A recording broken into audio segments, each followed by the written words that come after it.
Hello दोस्तों, नमस्कार। आपका हमारे चैनल टारगेट विद संजय में आपका बहुत बहुत स्वागत है।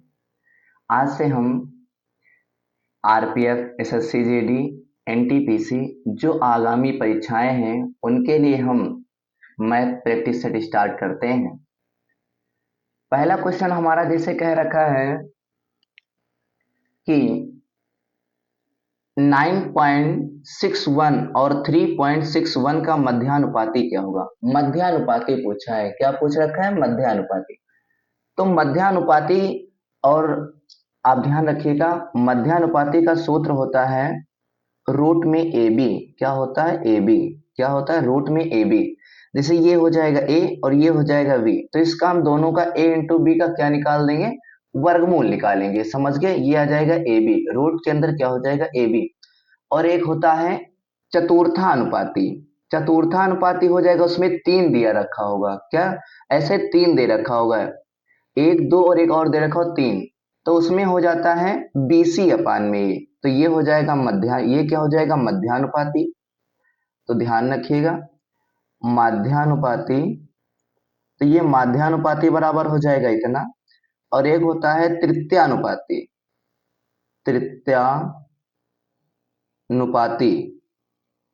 तो तृतीयानुपाती क्या हो जाएगा? ये होता है, उसमें तृतीयानुपाती में सिर्फ आपको दो दे रखा होगा। कितना दिया होगा? 2 पद दे रखा होगा। तो दूसरे वाले को हम बी बोलेंगे, पहले वाले को हम क्या बोलेंगे? पहले वाले को हम बोलेंगे ए। तो वो हो जाएगा बी स्क्वायर अपान में ए हो जाएगा। बात समझ में आई?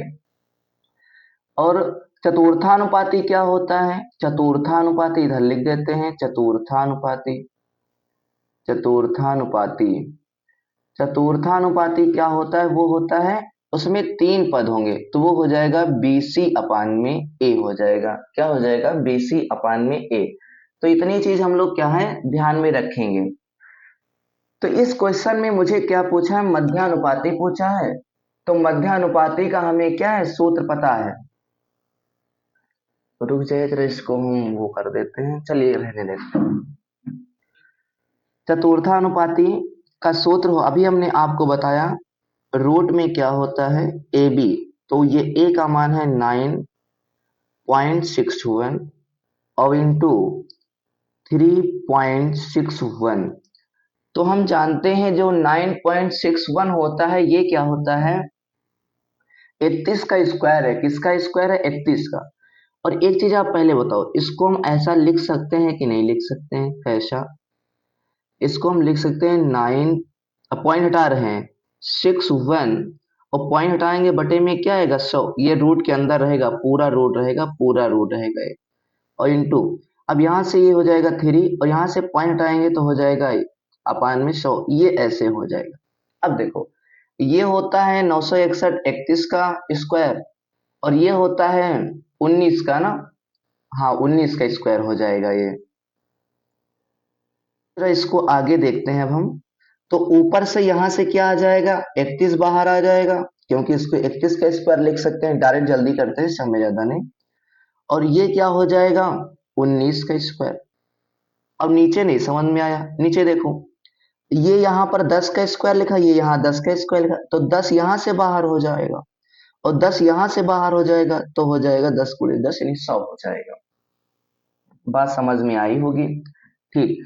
अब अगर हम इसका यूज करें, इकाई अंक का यूज करें, तो देखो 9 एकन्नम क्या हो रहा है? 9।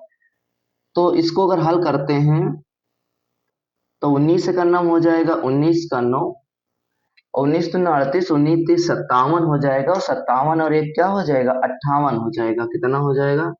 58। और दो संख्या, दो नीचे कितने हैं? जीरो, तो दो संख्याओं के बाद पॉइंट लगा देंगे ये। तो इसका आंसर कितना आ जाएगा? ये आ जाएगा। ध्यान रखिए, आपको समझा रहे हैं इसलिए एक एक चीज इतना समय लग रहा है। नहीं, कंपटीटिव एग्जाम में तो हमें ऐसे डायरेक्ट करना पड़ेगा ना, कि ये क्या होता है? 31 का स्क्वायर। ये होता है किसका? 9 का स्क्वायर। हमने ऑप्शन नहीं लिखा था, नहीं तो हम ऑप्शन से ही खेल जाते इसमें, बाई ऑप्शंस करते इसको हम। दूसरा दे रखा है, बिल्कुल बाई ऑप्शन से इसको खेलने की कोशिश करते हैं, अगर हो सकता है तब। जैसे हमने देखा, ये अब पूरा सिस्टम इसमें नहीं करेंगे। ये होता है 17 का स्क्वायर, और ये होता है 21 का स्क्वायर।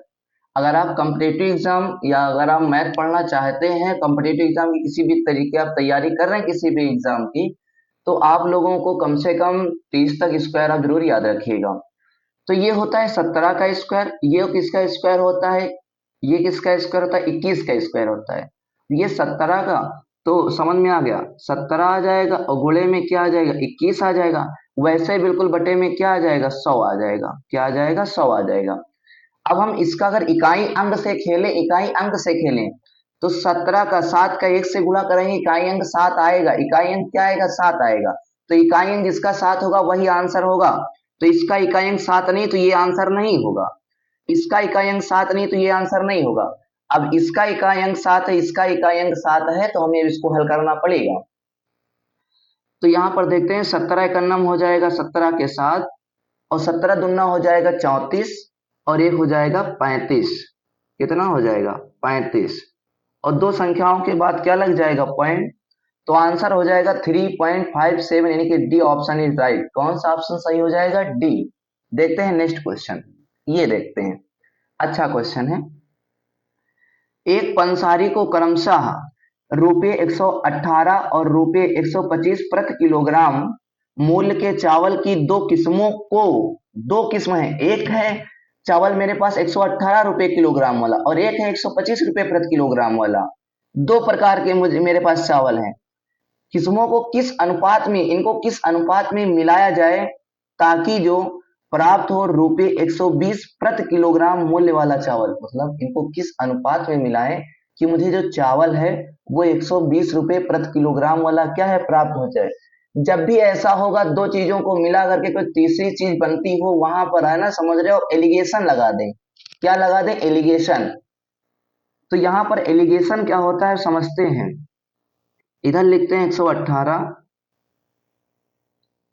और यहां पर लिखते हैं 125, और ये जो आपका आया है ये हो गया 120, यहां पर लिखेंगे जो प्राप्त होगा। अब देखो, ये इधर, ये इधर।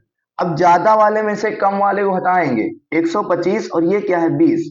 125 में से 20 जाएगा तो इधर लिखेंगे 5। अब ये ज्यादा है, ये है कम, तो 120 में से 118 घटाएंगे 2, तो अनुपात आ जाएगा 5:2। किस अनुपात में मिलाना चाहिए, 5:2। तो ऑप्शन सही हो जाएगा मेरा, बी ऑप्शन सही हो जाएगा। इस तरीके से इतने बड़े क्वेश्चनों को आसानी से करते हैं। नेक्स्ट क्वेश्चन ये बिल्कुल उसी तरीके से है जैसे हमने ये आपको बताया है, तो आशा करते हैं ये आप लगाएंगे, इसमें जो भी ऑप्शन आएगा आप कर लेंगे, ठीक है, बिल्कुल ऊपर ही जैसा है क्वेश्चन। नेक्स्ट देखते हैं क्वेश्चन नंबर 5। क्वेश्चन में कह रखा है, यदि p का 20% क्यों के 40% में जोड़ा जाए। p का 20% क्यों के, अब देखो क्यों हमने लिखा, क्यों का 40%, तो हमने यहां पर लिखा क्यों का 40%। यदि p का 20% क्यों के 40% में जोड़ा जाए, तो क्यों का 40% ये है, और इसमें हमने p का 20% क्या किया, जोड़ दिया। जोड़ा जाए तो परिणाम जो होता है, परिणाम जो प्राप्त होगा, क्यों का 80% आता है, यानी परिणाम बराबर कितना आता है, 80%। किसका 80%, तो आगे पीछे कोई बात नहीं, यहां हम लिख सकते हैं क्यों का 80% आएगा। समझ गए, आगे लिखना चाहिए था क्यों, कोई बात नहीं।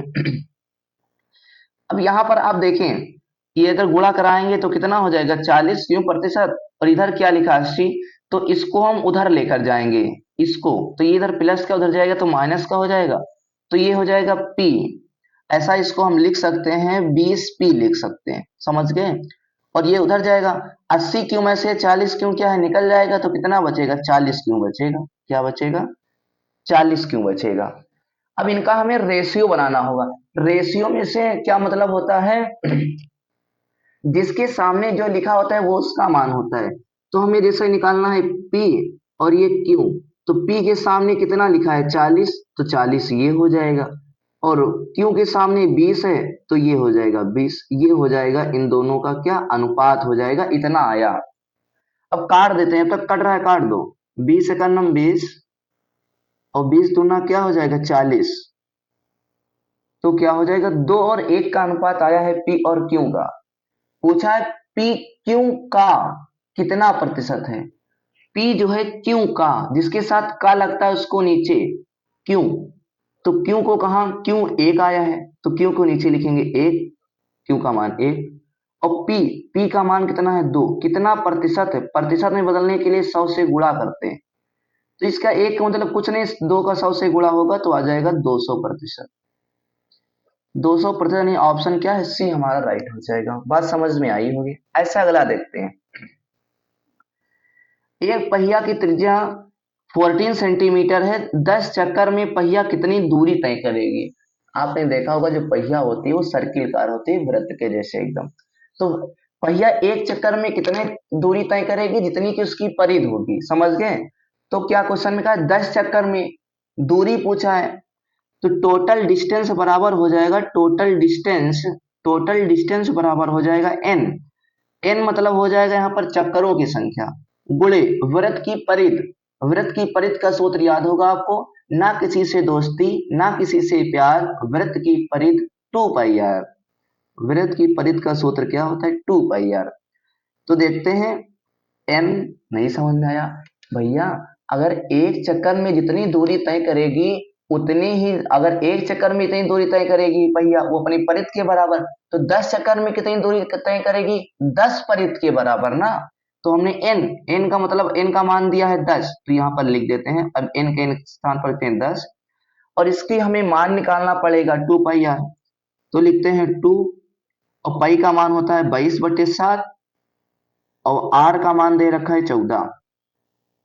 7 का 7, 7 दूनी 14। अब देखो 22 दूना 44, 44 का 2 से अगर गुणा कराएंगे तो आ जाएगा 88, और 88 है 0, आपका आंसर आ जाएगा 880 सेंटीमीटर। समझ में आ गया, 10 चक्करों में इतनी दूरी क्या है पहिया तय करेगी। अगला क्वेश्चन देखते हैं। लिखा है वार्षिक रूप से संयोजित 10% वार्षिक दर पर 2 वर्षों के लिए, द्वारा वार्षिक रूप से संयोजित 10% वार्षिक दर पर 2 वर्षों के लिए रुपये 14,000 पर चक्रवृद्धि ब्याज क्या होगा। मतलब कह रखा है अगर ब्याज की दर वार्षिक है और चक्रवृद्धि ब्याज पर दिया गया है मूलधन, तो 14,000 पर 2 साल में चक्रवृद्धि ब्याज कितना आएगा, ये चीज है। तो चक्र देखो, अगर साधारण ब्याज होता तो ऐसे हम गुणा करा देते, 10 का 2 से 20% हो जाता। लेकिन चक्रवृद्धि ब्याज होता है उसको लिए आपको कुछ यहाँ पर हम लिख देते हैं, वो याद करना पड़ेगा, थोड़ा याद कर लेते हैं बस। अगर रेट हमारी यानी कि दर 10% है, और समय अगर मुझे 2 वर्ष का दिया है, तो इसका जो आता है वो एसआई वो चक्रवृद्धि ब्याज जो आएगा वो होता है 21%। कितना होता है, 21%। और अगर दर जो है 10, वो गुणा नहीं कराया है, समझ जाइए ये हम क्या लिख रहे हैं, हमने लिखा है यह 10% की दर से 2 वर्ष का चक्रवृद्धि ब्याज 21% होगा, ये चीज हमने लिखा, नहीं कहा 10 दूनी 20 आएगा, वो चीज नहीं। अब यहाँ पर 10% की दर से 3 वर्ष का जो चक्रवृद्धि ब्याज होता है वो होता है 33%। कितना होता है, 33% होता है। और 10% की दर से 4 साल का, 4 साल का जो चक्रवृद्धि ब्याज होता है वो होता है शायद 41.61%, नहीं 46, यह मेरी समझ से होता है ये, इसको देख लेंगे एक बार दोबारा, 46.41% होता है ये 4 साल का। ये बाद में भी डिस्कस हो जाएगा, लेकिन मुझे 2 वर्ष का कहा है तो 2 वर्ष का है, 3 वर्ष का सही, 2 वर्ष का, इसमें शायद यही होगा, ये ऊपर वाला ऐसा कुछ है, नीचे वाला मेरी समझ से यही होगा। परफेक्ट, देखते हैं इधर। वार्षिक रूप से संयोजित 10% की दर से 14,000 पर चक्रवृद्धि ब्याज कितना होगा, 14,000 पर, तो 14,000 का चक्रवृद्धि ब्याज कितना होता है 2 साल का, 21%, तो 21, और प्रतिशत हटेगा तो बटे में आएगा 100, 2 जीरो से 2 जीरो कैंसिल, 14 से गुणा करा देते हैं हम। 14 का कितना 4 हो जाएगा, और 14 दूना कितना हो जाएगा 28, और एक हासिल आया था 29, और एक ये जीरो बचा, जीरो लग जाएगा, तो 2940 आ जाएगा आंसर। कितना आएगा, 2940 आंसर हो जाएगा। क्या बात समझ में आ रही है, बिल्कुल आ रही होगी। अगला देखते हैं। लिखा है अंकित मूल्य का 2/5 भाग। अंकित मूल्य को हम लोग लिखते हैं किसके, मार्क प्राइस यानी एमपी से। अंकित मूल्य का 2/5 भाग, 2/5 भाग विक्रय मूल्य के 5/8 भाग के बराबर है। विक्रय मूल्य यानी हो जाएगा एसपी के 5/8 भाग के क्या है, बराबर है, 5/8 भाग के बराबर है। तो यहां पर देखिए इसका इससे गुणा, इसका इससे गुणा, तो ये हो जाएगा 8 दूनी 16, कुछ कट तो रहा नहीं है, तो ये हो जाएगा 8 दूनी 16 और ये हो जाएगा क्या, एमपी, और ये हो जाएगा 50 25 और ये हो जाएगा 25 एसपी, ऐसा कुछ। तो यहां से हम रेशियो अगर निकाल लेते हैं एमपी और एसपी का, अगर हम रेशियो निकालते हैं तो जो एमपी के सामने लिखा है 25 और एसपी के सामने लिखा है 16, तो इनका ये रेशियो आ गया 25 और 16 का, एमपी और एसपी का। क्वेश्चन में क्या कहा है, छूट प्रतिशत क्या है। अब छूट किस पर दी जाती है, तो छूट हमेशा दी जाती है अंकित मूल्य पर। किस पर दी जाती है, अंकित मूल्य पर, मार्क प्राइस पर। तो 25 अंकित मूल्य था और 16 में बेचा गया, यानी छूट दे दी गई। कितने की छूट दे दी गई, 9 की छूट दी गई है। तो जिस पर छूट दिया जाएगा वो आ जाएगा नीचे। 25 पर छूट दी गई कितने की, 9, और प्रतिशत में बदलने के लिए 100, 25 से करना 25 और 25 चक्को 100, तो 9 चौक 36% की आ जाएगी, छूट आ जाएगी। ऑप्शन डी सही होगा। समझ में आ गया होगा। और कुछ क्वेश्चन देख लेते हैं जल्दी से, आशा है समझ में आ रहा होगा आप लोगों को। एक व्यक्ति 25% के लाभ पर गेहूं बेचता है। बहुत सही, 25%। देखो हम लोग क्या करते हैं, 100% कोई चीज को मानकर चलते हैं। एक व्यक्ति 25% के लाभ पर गेहूं बेचता है, 25% के लाभ पर गेहूं बेचता है, तो 125 में बेचा होगा, इधर लिख लेते हैं 125 में बेचा होगा, ठीक। वह इसका विक्रय मूल्य 40% से घटा देता है। अब विक्रय मूल्य उसने क्या है, 40% नहीं, 40 रुपये घटा देता है, तो उसे 25% की हानि होती है। अब इधर देखो, 25% की क्या होती है, हानि। 100 में था, 25% की हानि होगी तो कितने में बेचा होगा, 75 में बेचा होगा। यहां कितने का अंतर आया, यहां कितने का अंतर आया, 50 का, और रुपये कितने घटाया है, 40। तो यहां पर 50% किसके, कितने रुपए के बराबर है, 40 रुपये के बराबर है। कितने रुपए के बराबर है, 40 रुपये के बराबर है, ठीक। तो उसे 25% की हानि होती। गेहूं का प्रारंभिक विक्रय मूल्य क्या था, गेहूं का प्रारंभिक विक्रय मूल्य, एक व्यक्ति 25% के लाभ पर बेच रहा था, नहीं 125, 50 का मान मुझे नहीं निकालना, 125 का मान निकालना है। तो ये हो जाएगा 125%। तो 125, और यहां से अगर 1 का मान निकालते तो आ जाता 40 बटे आ जाता 50। आता कि नहीं आता, बिल्कुल आता। मुझे 125 इसको बनाना था, तो 125 से इधर क्या हो जाएगा, गुणा हो जाएगा। 25, 50 से करना 50, 50 से तो कटेगा नहीं, तो 25 से काटते, 25 दूना 50 और 25 पचे 125, 2 से अगर काट देंगे तो यह आ जाएगा 20, और 20 पंचे कितना हो जाएगा, 100। यानी 100 रुपये में उसको क्या है, पहला विक्रय मूल्य कितना रहा होगा, गेहूं का प्रारंभिक विक्रय मूल्य 100 रुपये रहा होगा। कितना रहा होगा, 100 रुपये। आशा है समझ में आया होगा। ये क्वेश्चन लास्ट देख लेते हैं। एक ट्रक चालक ने 3 घंटे तक 60 किलोमीटर प्रति घंटा की चाल से गाड़ी चलाई। अब देखो, 3 घंटे तक 60 किलोमीटर प्रति घंटा की चाल से गाड़ी चलाई, फिर वह 1 घंटे के लिए रुक गया, 1 घंटे कहीं नहीं गया, ठीक। फिर उसने 60 किलोमीटर प्रति घंटे की चाल से 4 घंटे गाड़ी चलाई। चालक की औसत चाल क्या थी, ये पूछा है। तो औसत चाल के लिए सूत्र होता है कुल दूरी बटे कुल समय अंतराल, कुल दूरी बटे कुल समय। तो पहले हम देखते हैं 3 घंटे में उसने कितनी दूरी तय की, तो 3 गुणे हो जाएगा 60, 3 गुणे 60। दूरी निकालना है ना, दूरी बराबर क्या होता है, 4 गुणे समय। दूरी बराबर 4 गुणे समय। दूरी बराबर भैया आप बताओ, चाल बराबर क्या होता है, दूरी बटे समय, दूरी बटे समय होता है। तो यहां से दूरी बराबर 4 गुणे समय। तो 3 छंग 18, 180 किलोमीटर की दूरी तय किया उसने कितने 3 घंटे में। 1 घंटा तो रुका, अगले 4 घंटे में, तो 4 का 60 से गुणा करो, 1 घंटा तो वो रेस्ट किया, कुछ दूरी नहीं की, जीरो दूरी रही यहाँ पर। अब क्या हुआ, 4 घंटे में फिर 60 से, तो कितना हो जाएगा, 4 छंग 24, 240 किलोमीटर। टोटल दूरी कितनी हो गई देखो आप, जीरो हो गया, 8 4 12 के 2 हो गया, 2 और 1 3 4, 420 किलोमीटर की दूरी। और टोटल समय कितना लगा, 3 घंटा तो ये पहले चलाया था उसने 60 से, 1 घंटा रुक गया 4 और 4 ये 8, तो मुझे निकालना है औसत चाल। तो औसत चाल बराबर होता है कुल दूरी बटे कुल समय। कुल दूरी है 420 और समय कितना है टोटल, 4 ये और 4 ये 8।